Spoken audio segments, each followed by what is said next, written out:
I looked everywhere for a car stereo that is compatible with the Scion FRS or Subaru BRZ. So here in the United States it was almost impossible to find one, so I had to go all the way to AliExpress for this particular brand, iDoing. The reason I'm replacing the stock one is because I punched it and it cracked because it was so annoying. The GPS navigation was absolutely terrible. What Toyota built into that car. So here's my Scion FRS, and it's time to install an Android or Apple compatible device that will be able to do everything. Also, I'm not made out of gold, so I was looking for an affordable brand, and this is the one that I found. Everything you need in the box. A lot of wiring, but supposedly you could do it yourself. Also, there is no manual. So this is the box that you get in. This is the packaging, but that's all you get. So this is the unit. It's supposed to fit into the dashboard, so it's gonna cover the gaps that I have right now, because I have some big gaps next to a Pioneer stereo that I bought, and it's just terrible. The part that sold me on it is the fact that the bezel is already incorporated into it. So it's specifically designed for the Scion FRS. So here we go. We got this in the pack. To remove this bezel, so this should come off. But you don't really need them, you can just pull on it and it comes off really easy. And this is built in here already, so that's the beauty of it. It's you don't really need this anymore. So here's the ugly one coming out.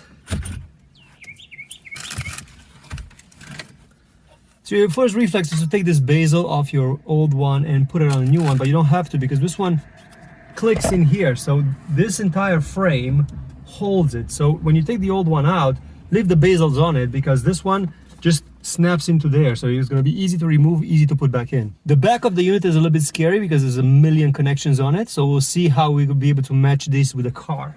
So I know you're going to have a million questions about the wiring. In the box you have this kind of a connector. You can forget about it. This is not for Scion FRS. This is for this is a universal connector for it, so don't stress out about this thing. There's not a problem.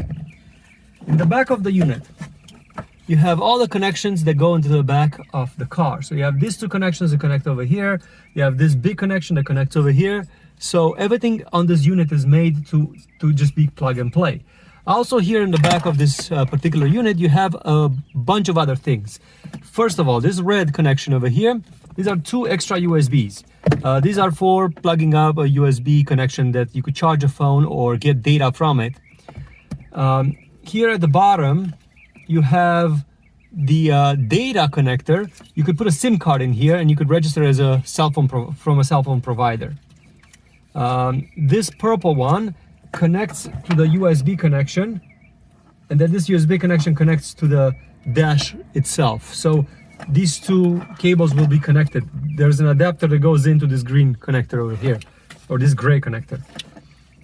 This is for backup camera. So if you have a backup camera, you plug it in over here. And here you also have amp control, you have a key control, and then auto antenna, and reverse, and B+. But my car doesn't have this. I'm gonna put it in there so I don't lose it in case I decide to do that. But for now, I don't have a backup camera, so that's fine. One more over here for the microphone, and that's the blue connection over here. So this is the microphone. So everything is basically plug and play. Also, you have the GPS sensor. So you have a GPS sensor, so you could run off your phone or run off this one. I'm going to plug it in with it, but I'm not going to activate it. Most likely I'm going to use it off my phone because everybody does that these days. And then now it's just a matter of plugging in everything. So there's an adapter that they give you over here for the antenna. So this adapter needs to be plugged in, and then there is a plug over here on the side. Also, there's an extra connection over here for antenna C, which we don't have. And then, as I said, these connections just go into the back. So right now I'm going to plug this connection in. These are very short wires, so I warn you as far as that goes. I hope my head is not in the way. This one in, and this one in. These are the speakers. So you got to push it until it makes click. Okay, and now we're getting somewhere. So now I'm going to test it out and see how it works, and then we're going to shove all the wires in there, find a position for the microphone, find a position for all the USBs and everything, because you see there's a USB over here. So all these things we got to refine. So I just turn it on right now, and it says Toyota, and then it says Google.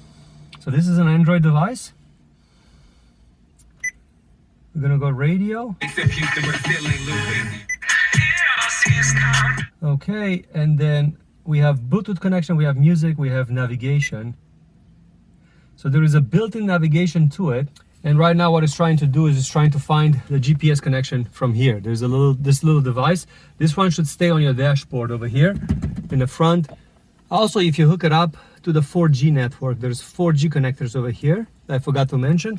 They go right next here where the red dots are, next to the GPS. Right behind here, there's two little red dots, and this will screw in there.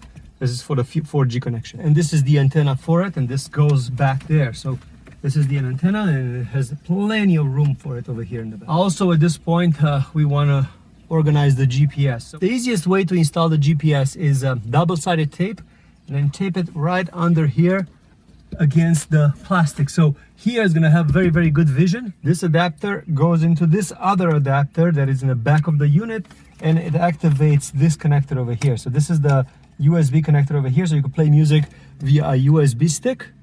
So that's going to go in there, and that's going to activate that. These are additional. These are extras if you want to drop them in a dash into a position where you could play other kind of music from other kind of USB devices to it. Wow, I can't believe it. It was actually plug and play. I can't believe how easy this was. Okay, the moment of truth. Let's see if this is gonna go in. Now this is the microphone. I'm gonna have to figure out where I want this. Look at this, perfect fit. Absolutely perfect fit. Very, very nice fit, perfect. Like there is no gaps, nothing.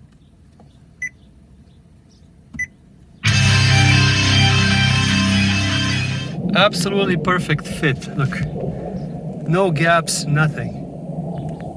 This perfect fit to the car.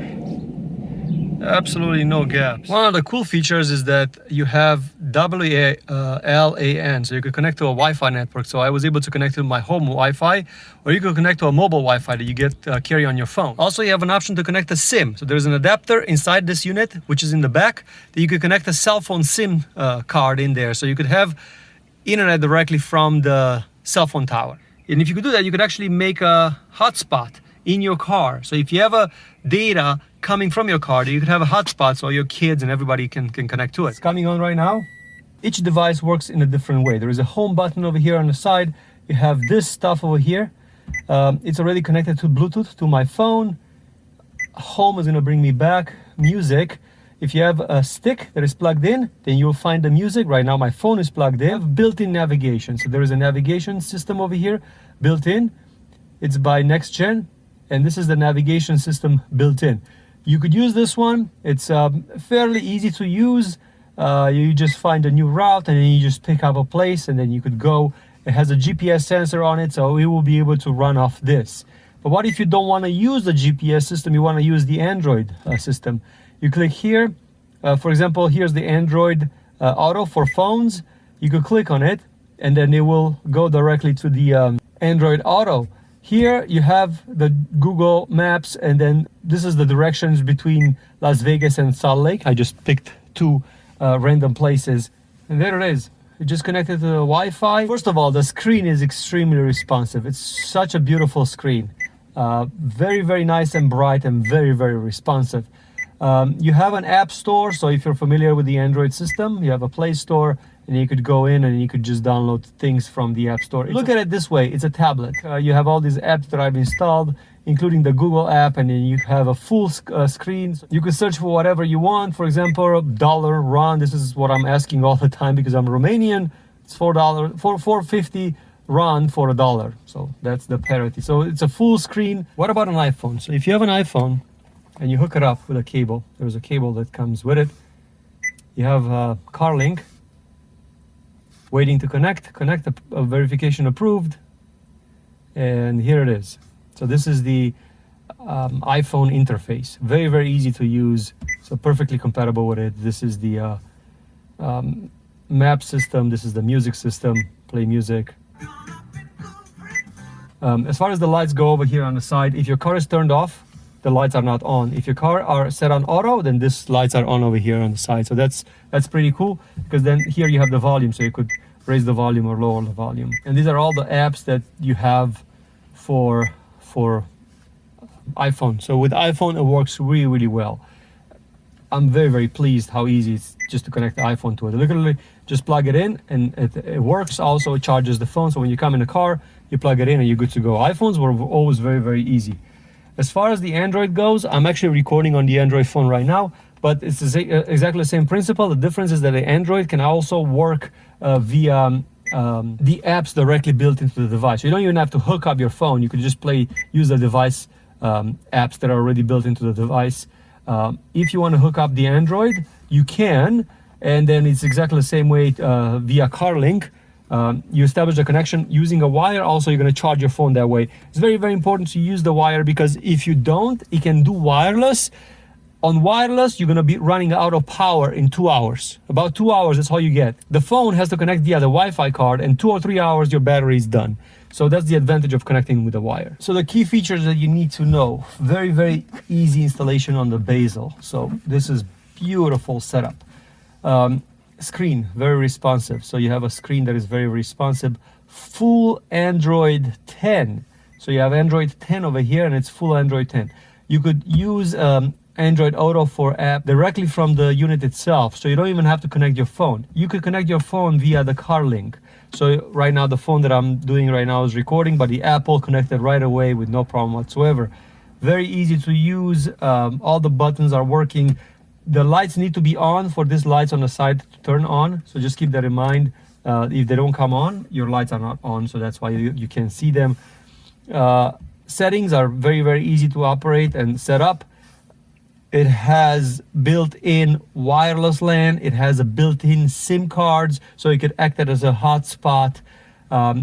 Pretty cool features. Also, it has a built-in navigation system, so it has its own navigation system that is pretty cool as far as that goes.